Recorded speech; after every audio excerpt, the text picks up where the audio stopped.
This is part 2 of my cyanotype videos, and in this one you can see me making these with a sepia color and then working them out.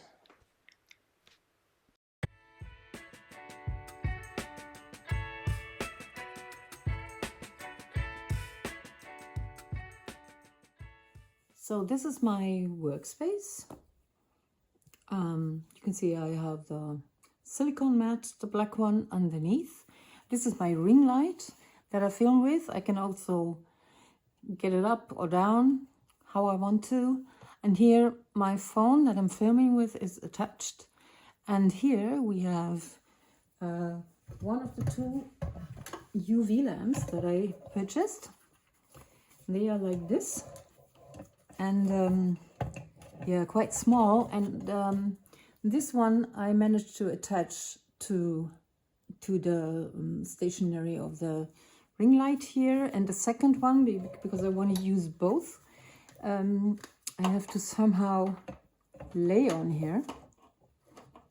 Yeah, it's very improvised, but I tell you, it works. Okay, so now maybe this way, so I don't have it in the way when I'm filming, like this. So I turn on both UV lamps, 1, 2. Hope you can see it.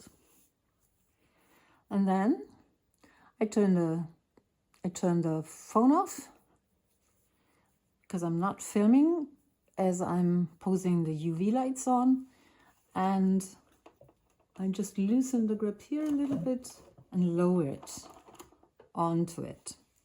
So now for the problem that this is not good for your eyes, because I'm sitting here with my dog and I don't want to hurt his eyes, I'm just taking a black cloth and putting it around it. Oops. It's still moving, but it doesn't matter. And I would be careful not to put too much on the lamps directly. Oops. It's typical. When I don't film, it always works better. Anyway, so I'm putting this on here.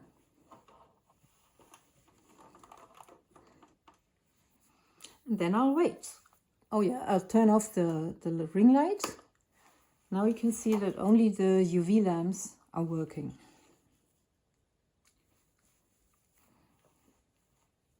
Like this. But check from time to time, because these lamps get a little hot. And so, yeah. Next time I will show you how you can make a box and place your UV lamps on it. And that's a lot safer, actually. Yeah, I'll show you that next time. So first I'm cutting some watercolor paper to size, and for that I am using my my print from the last one, the first part. If you haven't seen that video, here is a link to it. And I'll cut it the same size because I want it to fit in my historical older frames, like this.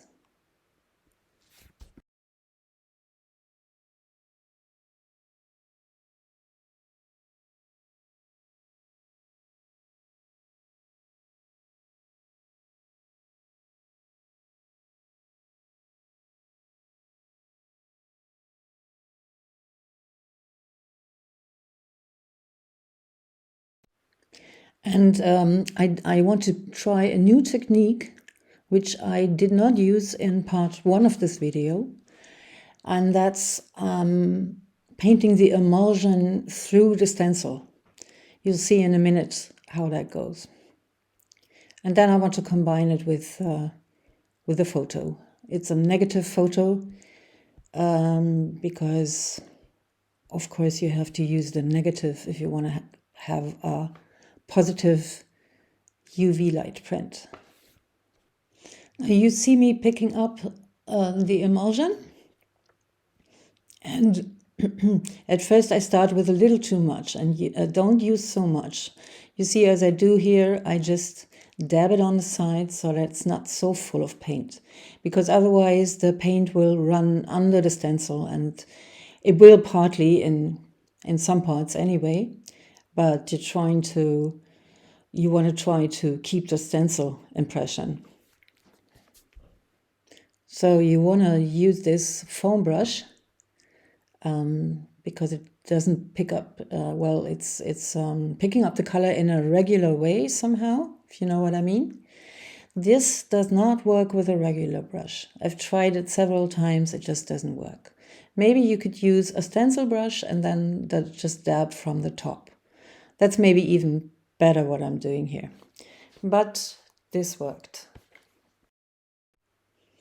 I am doing this at night so that no UV light through the windows comes in. But other than that, you see I have the ring light on and it's not a problem. It doesn't react with artificial light, only with the sun and with the UV lamps. So I'm placing on that cow photograph, that skull photograph, which I love. I've used it a lot. And I do what I showed you before, and I leave it on for like 6-7 minutes or something like that. And when I take it off, you can see the impression is rather light, which is not so great. And this is how it looks after I've cleaned it. You have to, after the UV projecting, you have to rinse it in water. That's also why you have to have a sturdy watercolor paper, like 300 GSM or so.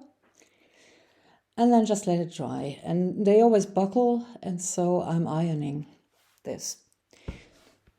So this is a sheet that protects the paper from the heat so that it doesn't burn or anything.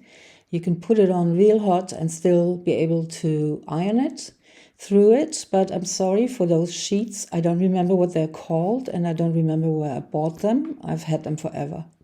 I'll try to look something up to give you a link. So this is the exact same thing I did a couple of years ago when I bought this sepia color. So it's still the same bottle that the paint comes from today. And you can see I worked out some parts, even up there on the left, some parts that have like a 3D effect even. And I'll try to copy this, or I'd rather say trying to make something similar. So as it's winter, I dug up some old pressed flowers that I still had, and I'm going to use those. But I don't have the hydrangea that you saw in the other one. And because the hydrangea is just so delicate and wonderful, I can't, don't possibly can copy this. So I'm just spreading out on the same kind of paper. I'm spreading out that sepia Solarfast solution, and I'm trying to make the layer a little thicker than I used to. I'm even putting on a second layer here because all that I get here is yellow, and I wonder when it's going to turn to sepia. Probably if you have it under the UV light a little longer. And I have this what's it called? This foil from the hardware store that I'm crunching, because I wanted to show a little bit of interesting background. Placing the flowers on, placing a sheet, some glass on it, and then I turn on the UV light for, again, like 7-8 minutes or so, which I later find is maybe not long enough. You have to work fast with this one because it needs to be just still a little bit wet, especially for that foil effect to show. So I was not fast enough, I think. And this effect doesn't show so much. It's okay, I could work it out, but it's not really that great, is it? I guess for a first try, it is okay. But I'm gonna try a lot more. So I'm gonna spritz on some water now for the next try. Just a little bit to dilute the emulsion. This is just, I don't know if you're allowed to do that. It doesn't say on the bottle, but I'm just trying that because it is a means to let it dry a little later. for the foil effects, and also I think it's reacting better. And this is so funny. It's a garbage bag with a lot of writing on it, and I thought I'd employ that as a foil. It has a slightly yellow tone, but that doesn't matter at all. And I'm combining it with the flowers, and I have no idea how that will look. But you can already see, because the paint is wetter than before, it reacts with the foil almost, I mean, you can see it right away. So I'm pressing that on and putting the UV light on, but it's a bummer because I put it the wrong way, so the German language is not really legible. But that's interesting. So after another 6 or 7 minutes, I'm taking that bag off, and it's, yeah, well, it's a little chaotic. You can already tell there's a lot you can do about it when you work it out. But I want to repeat the whole thing with writing in the right way. And I'm sorry I didn't record this process, but I mean, you've seen it before. But this time I put the garbage bag in the right way. But also the letters are so crumbled, you won't be able to read anything. Also, I've placed this golden metal lid I had as a sun or as a moon. And I think this gives me more ideas to work out. But before I do it, let's try another one in the portrait mode. Spraying on some water again to mix with the emulsion. And this time I'm not going all the way to the rim of the paper, because I want to see how the effect is with that blobs that I have there and another outline. Sorry, there's another part that I didn't film. I put on some flowers that I still had, the pressed flowers, and this is a kind of a lace. It's funny, it's a lace with skulls. And yeah, I just thought it would work fine because, as you can see here, the paper, the UV light went through the skulls and gave me a real interesting print. So now I am in the working out phase, and I start with this last one. I'm giving some features of the skulls a shadow. Not all of that. I'm not going into the little patterns up there in the skull, but just giving some shadows to get a little bit of a 3D effect. And this is so much fun. And as for some reason there was a little bit of red left from the last video, I don't know where it came from, but it showed only in the blossoms that are up there. So what I'm doing here is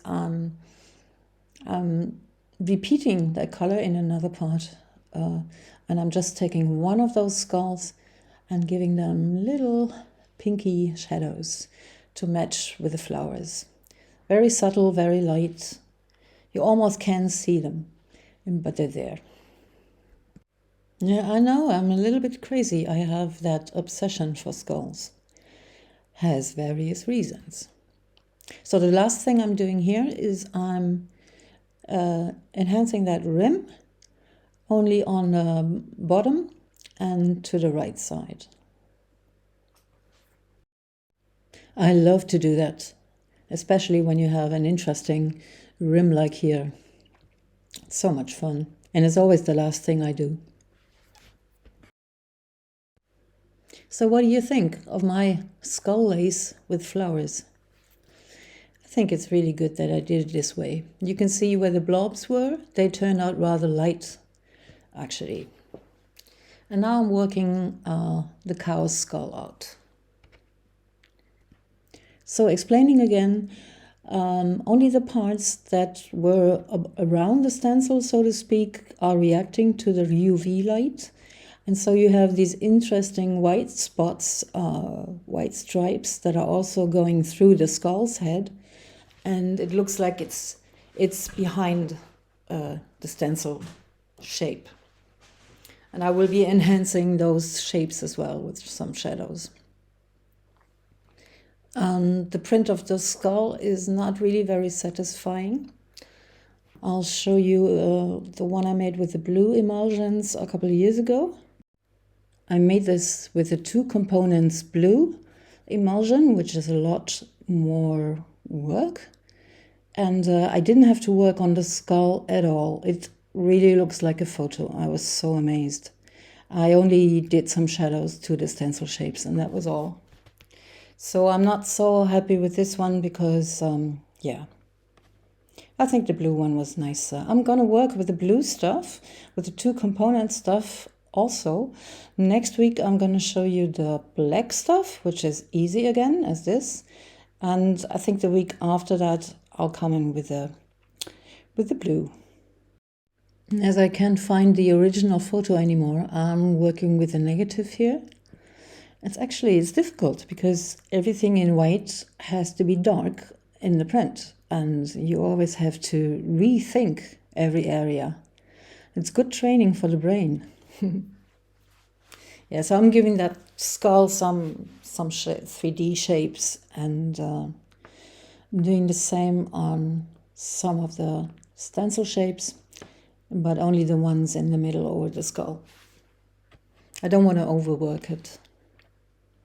So I'm speeding this up quite a bit, and because I don't want to bore you to death. I still have 2 more to work out.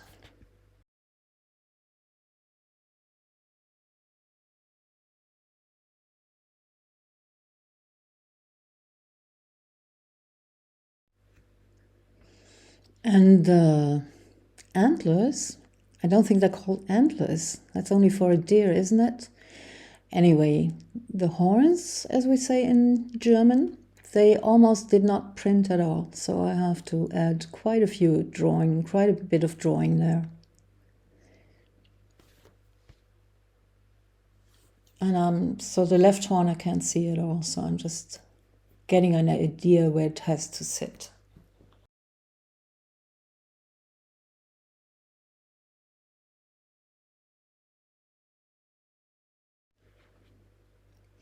And now for the stencil shadows. I wanted to say, I'm the monochrome type, but you can use all kinds of colors, of course. You don't have to do as I do, tone in tone. And you can also paint over that with acrylic paint, for example. Maybe give it a horizon, a blue sky, whatever. And I don't have the time to do that now, but I think in the next part I'm going to work a little bit on it with acrylics. And I printed on watercolor paper, so you can also use watercolor to have maybe a subtle, different background. I'm enhancing the shadows of the stencil a little bit so that it looks even more 3D.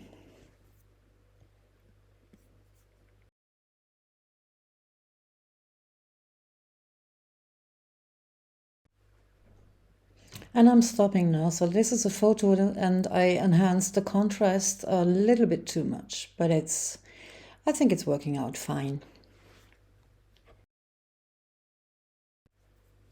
Now for the one that has the German writing on it from the garbage bag. And I was really looking forward to that. I mean, that's so much fun. And you can't read a word. So don't worry if you don't speak German. That doesn't matter. You can't read it anyway. Well, I can tell a few parts of words there. I'm just basically doing the same, giving everything a shadow. Sometimes I think I'm always doing the same thing, just giving shadow to things. So I hope I'm not boring you with that. But it looks like some of you really like this work. And I still like it. Every time I do it, I just think, why are not more people working out their prints, jelly prints and cyanotypes and whatever other color you use for effects? I can really recommend it. It makes happy. Look at those little crumpled letters. And note that I make a difference between those normal letters and about those bands that have letters on them, because I put the shadow on the left side And on the top, it looks like the light is coming from the top left. And this band, whatever it is, looks like the letters are going down or are cut out, as opposed to the other letters that are just standing freely. So these mini symbols are quite lovely. So I'm taking the bag to see what they are and enhance them and giving them shadows as well. It's so much fun.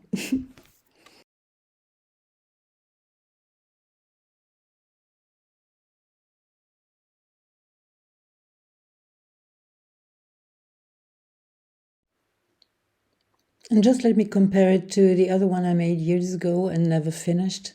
It has all these dark areas, and it was quite nice to find out where to go with dark areas and where not to.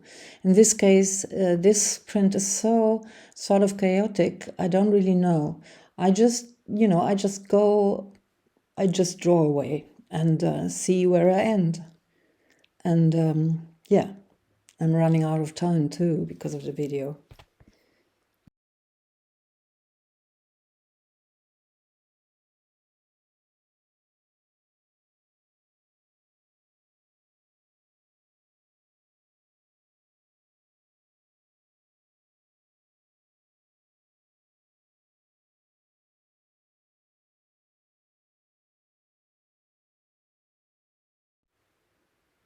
It's getting kind of fiddly here. I can tell you this one took hours and hours. But you know, I love that. So that moonish shape up there, I want to come in with a color, which is very rare for me.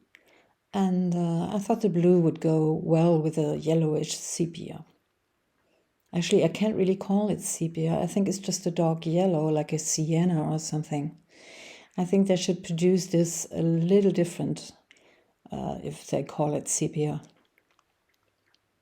Anyway, the darker you project, the more sepia it becomes. And I made a moon blue, so I need another space to make blue. And it was too obvious for me to go for the flower heads.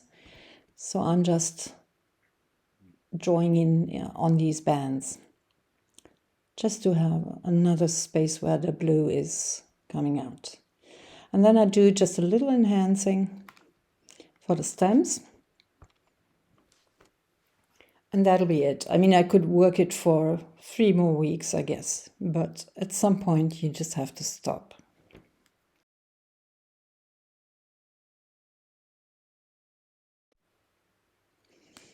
And that'll be it, what I do on this one. And I love it very much, although it's quite chaotic. It's very me, I think, just because I had so much fun. And after all these, I started to work some more on that older print, cyanotype. And yeah, that hydrangea is just so beautiful. I'm speeding this up a lot.